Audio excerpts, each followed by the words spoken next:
Please, just for a moment, close your eyes. Try to remember a very specific sound from your childhood. Perhaps it is the rhythmic ticking of a metal lawn sprinkler on a hot July afternoon, or the loud, satisfying slam of a wooden screen door echoing across the front porch. Think about the sweet, heavy scent of freshly cut grass mixing with the smell of warm asphalt beneath your bare feet. Welcome back to the 1960s. Today, we are going to take a slow, beautiful walk down memory lane to revisit 20 magical summer rituals that defined an entire generation of American children. We are going to remember a time when our neighborhoods were our entire universe, and when a handful of pennies felt like an absolute fortune. These are the precious fragments of our youth that children today will simply never understand. Make sure you'll stay with me until the very end, because our final memory is a bittersweet farewell to summer that I promise will bring a warm tear to your eye. Before we dive into our memories, let us take a moment to remember how time itself used to feel. In the 1960s, summer was not just a season, it was an entirely different dimension. Time flowed so much slower back then, entirely without the rush and panic of the modern world.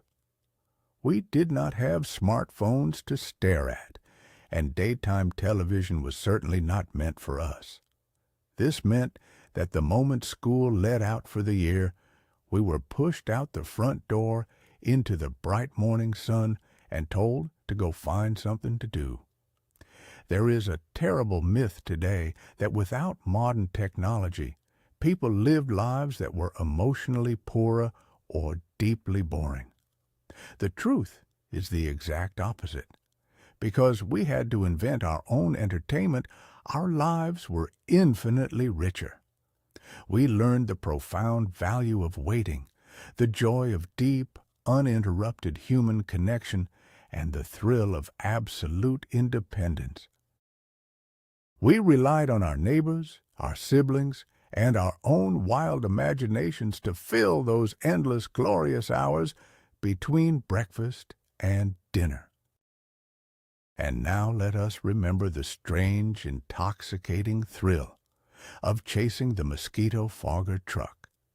Today, the very idea seems absolutely unimaginable, but back then, it was a cherished evening event in almost every suburban neighborhood. When the sun began to dip below the horizon and the sticky heat finally broke, you would hear the low rumble of the municipal truck making its way down your street. As soon as that sound reached the porch, every child would drop whatever they were doing and grab their bicycles. The truck billowed thick, white, sweet-smelling clouds of insecticide directly into the heavy air. We did not know anything about the dangers of those chemicals in those days. To us, it was pure, unadulterated magic. We would ride our bikes directly into the dense fog, playing hide and seek in the blinding smoke, pretending we were astronauts exploring the moon or brave explorers in a haunted forest. The fog felt cool against our sweaty skin, and the distinct chemical smell became deeply ingrained in our memories. It was a moment of wild freedom, united by this strange neighborhood phenomenon. That thick white cloud was a definitive marker of a true American summer. Let us move on to the simplest joy of a hot afternoon, which was drinking water straight from the garden hose. There were no plastic water bottles in our world, and certainly no fancy hydration drinks. When you were running around the yard playing tag or baseball and the terrible thirst hit you, you did not go inside the house. Going inside meant risking that your mother would find a chore for you to do. Instead, you marched over to the side of the house and turned the metal spigot. The first few seconds of water that came out were always boiling hot from baking in the green rubber tube all afternoon. You had to let it run out over the grass until the water turned shockingly, beautifully cold. Then you leaned over, putting your lips right to the brass fitting. It tasted intensely like rubber, brass, and deep earth, but it was the most refreshing thing in the entire world. You would take turns with your friends, wiping your mouth with the back of a dirty hand, completely unbothered by germs or dirt. It was a communal ritual of survival and friendship that tasted exactly like freedom. As the afternoon turned into twilight, a new kind of magic emerged, which was the ritual of catching lightning bugs. The heavy humidity of a July evening was the perfect canvas for those tiny, blinking yellow lights. You would run to the kitchen and beg your mother for an empty glass mayonnaise jar or a mason jar. Then came the crucial step of taking a large nail and a hammer to carefully punch breathing holes in the metal lid. Once the jar was ready, the hunt began. You would sprint across the damp lawn, hands cupped gently together, trying to trap the glowing insects without hurting them. The thrill of feeling the tiny bug crawl on your palm before dropping it into the glass jar was absolutely unmatched. By the end of the evening, you had a makeshift lantern filled with a dozen softly pulsing lights. We would sit on the porch steps, mesmerized by the glow, feeling like we had captured tiny falling stars. Of course, the unspoken rule of the neighborhood was that you always unscrewed the lid and let them fly away into the dark before you went to sleep. Another beautiful detail of our youth was the constant crackling presence of the transistor radio. In an era long before digital music, this small plastic box was our ultimate connection to the outside world. You could carry it anywhere, whether you were heading down to the local beach, sitting on the front stoop, or hiding in your bedroom. The radio usually came with a single, uncomfortable plastic earpiece that you would press deeply into your ear. We spent countless hours slowly turning the small tuning dial, listening past the harsh static to find a clear AM station. The moment you caught the opening chords of a new Beach Boys record or the smooth harmonies of Motown, it felt like a total triumph. Sometimes we would listen to the local baseball games, hearing the gentle voice of the announcer describing a double play while the afternoon sun beat down on us. The transistor radio was not just a machine, it was a loyal companion. It provided the permanent, static-laced soundtrack to our long days, uniting teenagers and kids across the country in a shared musical moment. Let us think back to how we survived the sweltering heat of the night before central air conditioning became common. Sleeping on the screen porch or even dragging a mattress out into the backyard was a highly anticipated summer adventure. By 9 o'clock at night, the inside of the house would still feel like a baking oven. The walls radiated the heat they had absorbed all day long. So, your parents would give in and let you carry a thin sheet and a pillow out to the porch.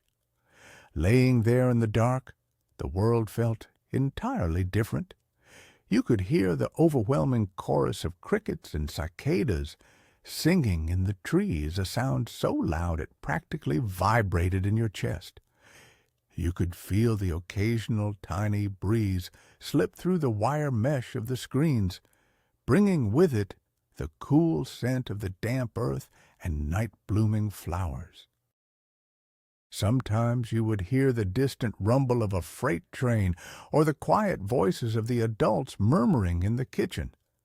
It was a cozy, safe way to sleep practically in the wilderness, wrapped up in the comforting embrace of a hot summer night. There is one sound that could make an entire neighborhood of children freeze in their tracks, and that was the jingling bells of the ice cream truck. Long before the truck turned the corner, you could hear that tinny, repetitive melody floating through the humid air. The moment the sound registered, total panic set in. You had to frantically run into the house, begging your mother for a dime or a quarter, or shaking out your ceramic piggy bank to gather enough loose change. Then came the desperate barefoot sprint across the burning hot pavement to reach the curb before the truck drove away. The good humor man, dressed in his crisp white uniform and little hat, was a true neighborhood hero. Standing on your tiptoes, peering into the frosty, freezing depths of the freezer block, the choices felt monumental.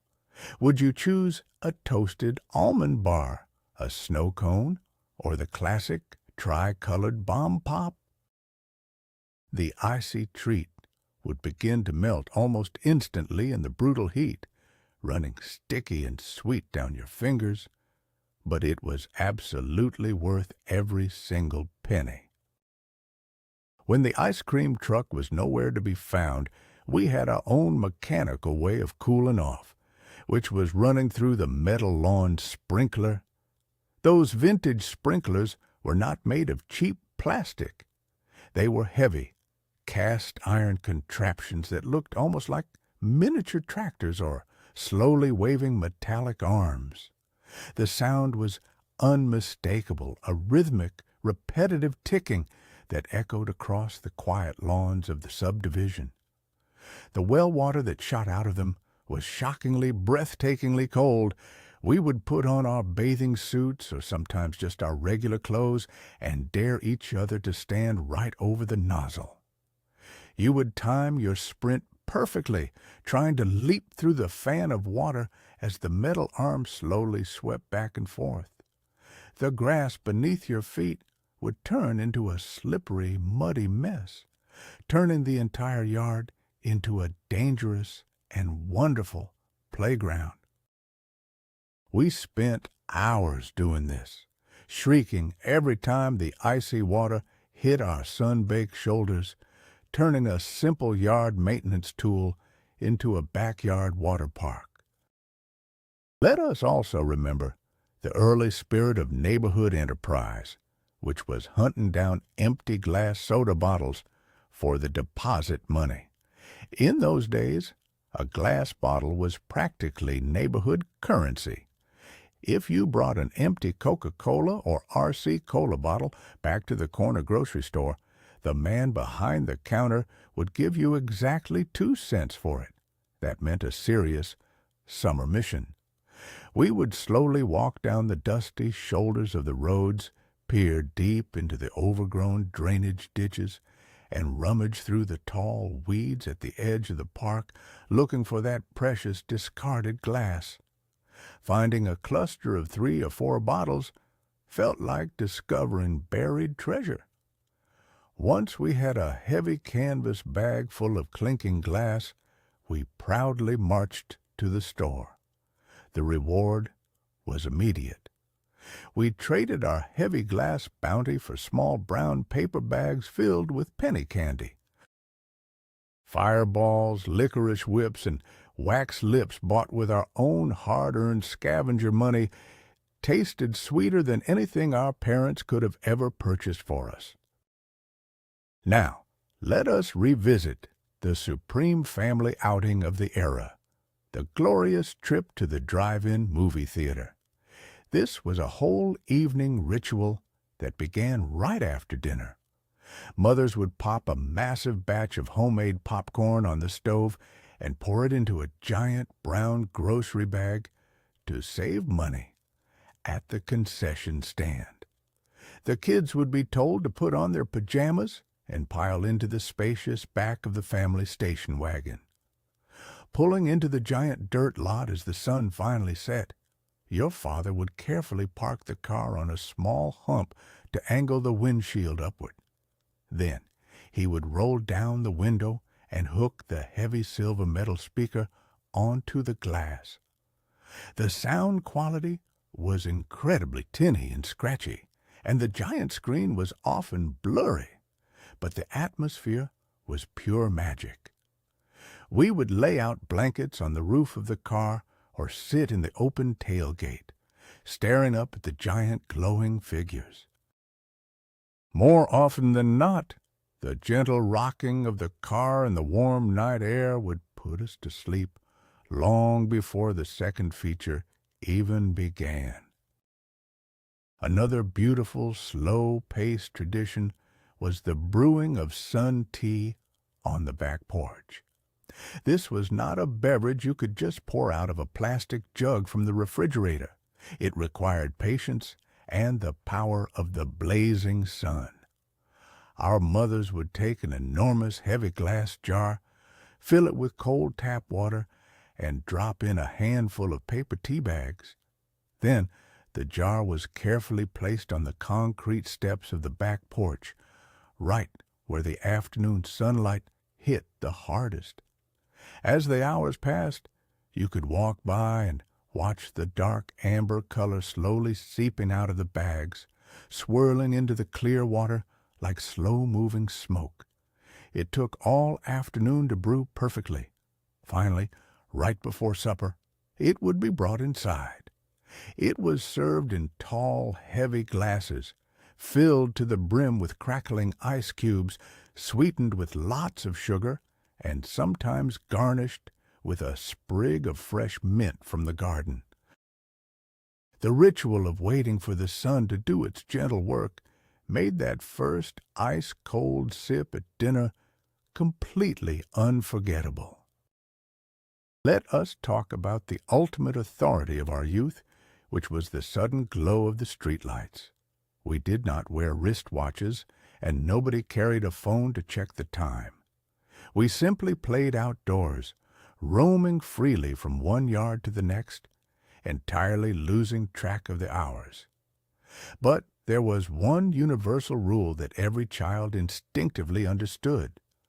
The moment the streetlights flickered and buzzed to life, glowing pale against the darkening purple sky, your time was completely up.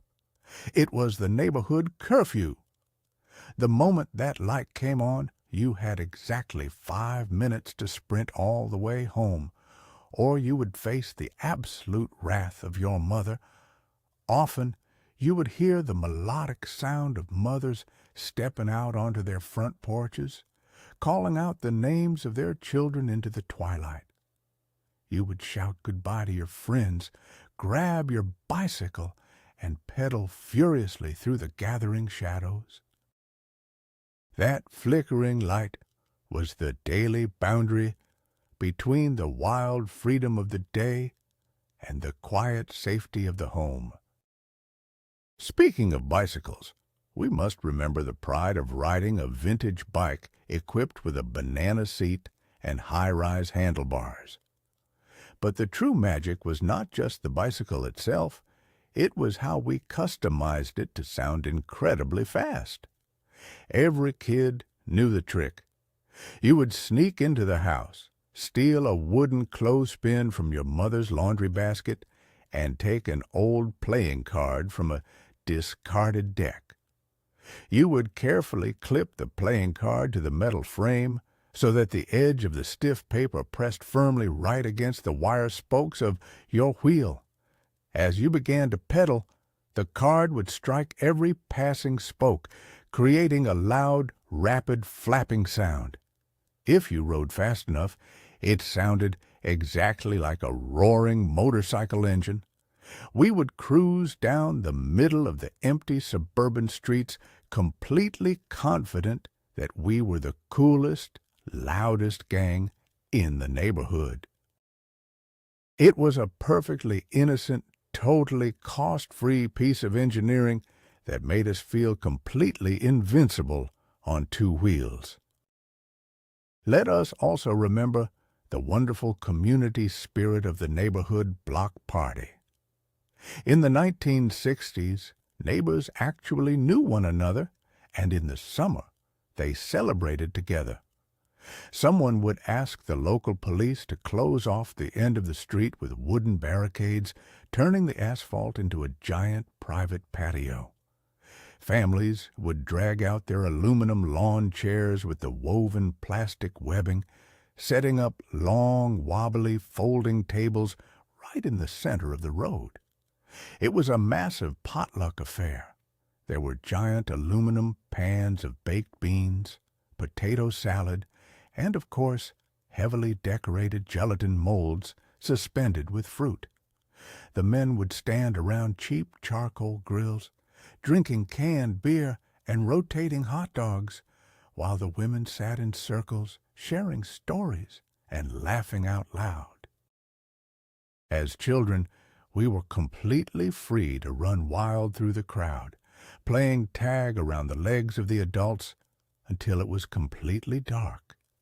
It was a profound expression of community trust, where the entire street felt like one massive extended family. There is a slightly painful but deeply nostalgic memory related to how we handled the bright summer sun. In our childhood, high-factor sunscreen simply did not exist the way it does now. We spent 8 or 9 hours outside every single day without a care in the world.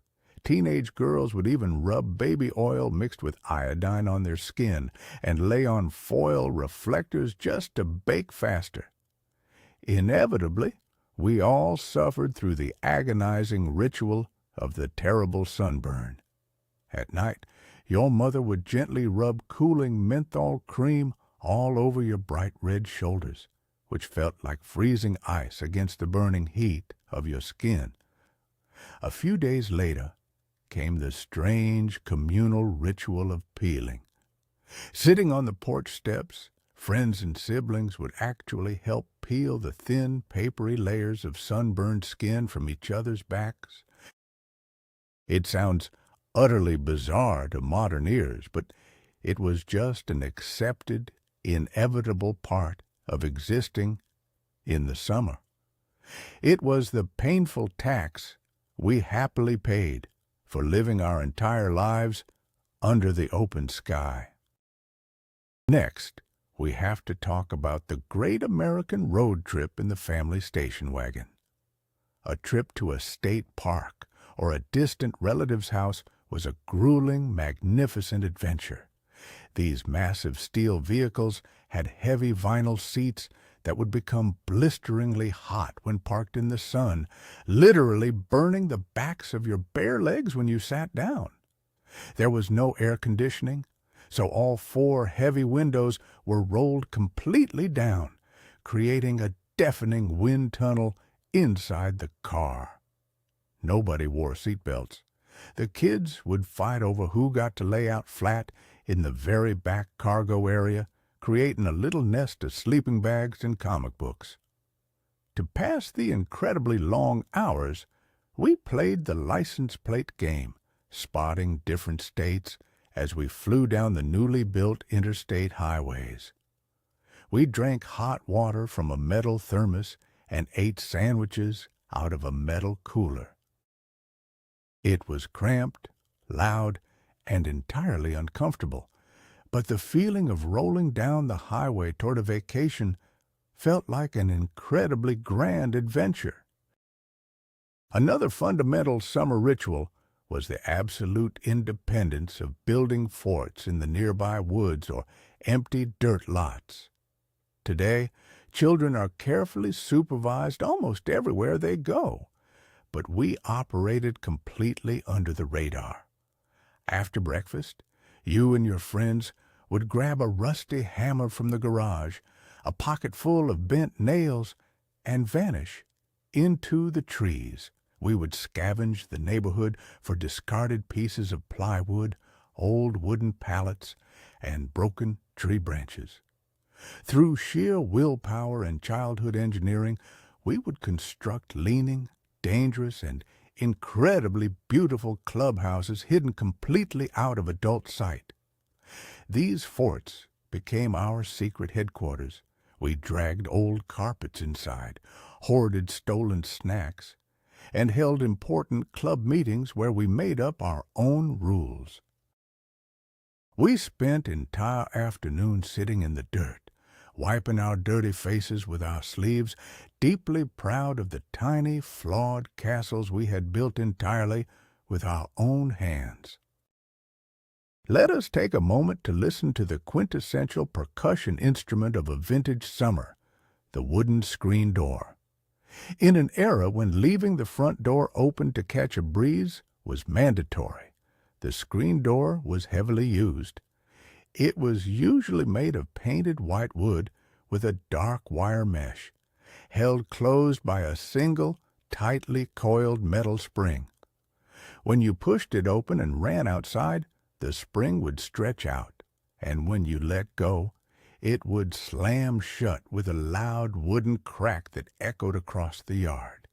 Mothers were constantly yelling out the kitchen window, telling us to stop slamming the door. But we were always moving too fast, too eager to get back out to our games, to close it gently. That repetitive sound, the stretching squeak of the spring, followed by the sharp bang of the wood, was the steady heartbeat of our homes.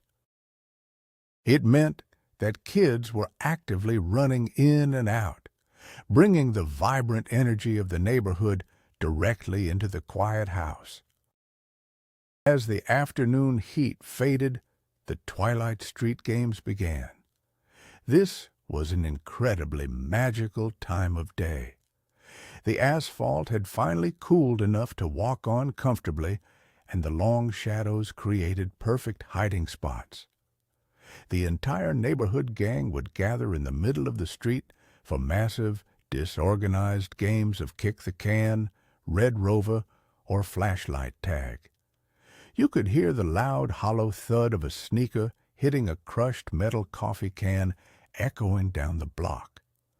We hid in our neighbors' bushes, crouched behind parked cars, and held our breath so we would not be discovered. There was a profound sense of camaraderie in these games. Older kids looked out for the younger ones, and disputes were settled immediately with a quick rock, paper, scissors. The evening air felt cool and sweet, and the sheer joy of running through the semi-darkness, knowing every crack in the sidewalk by heart, gave us a feeling of absolute belonging and neighborhood unity. We must also remember the sticky, agonizingly slow process of making homemade frozen popsicles. While the ice cream truck was a grand luxury, our everyday treat was entirely homemade. Mothers would mix up a brightly colored pitcher of cherry or grape-powdered drink mix, making it extra sweet. Then she would carefully pour the liquid into little plastic molds or even just standard plastic ice cube trays. We would carefully lay a single wooden toothpick or a plastic spoon into each cube. Then came the absolute torture of waiting. You would open the heavy freezer door every 15 minutes to check if they were frozen yet, letting all the cold air out and driving your mother completely crazy. When they were finally solid, you would pop out the square chunk of intensely colored ice. It would immediately begin melting all over your hand, staining your lips, tongue, and fingers a bright shade of purple or red. It was a humble, incredibly cheap little dessert, but we thought it was absolutely delicious. Finally, let us recall the bittersweet feeling of the very last days of summer, marked by the secret stash of fireworks. Many of us would intentionally hide a few small fireworks left over from the 4th of July. We would tuck a few black cat firecrackers, a smoke bomb, or a single-wire sparkler into a shoebox under our beds. When late August arrived, bringing with it the sudden, depressing realization that school was starting soon, we would bring them out. Lighting that final sparkler in the backyard as the autumn chill just barely touched the evening air was a very emotional ritual. We would wave the shower of sparks in circles, smelling the sharp, distinct scent of sulfur mixed with the changing leaves.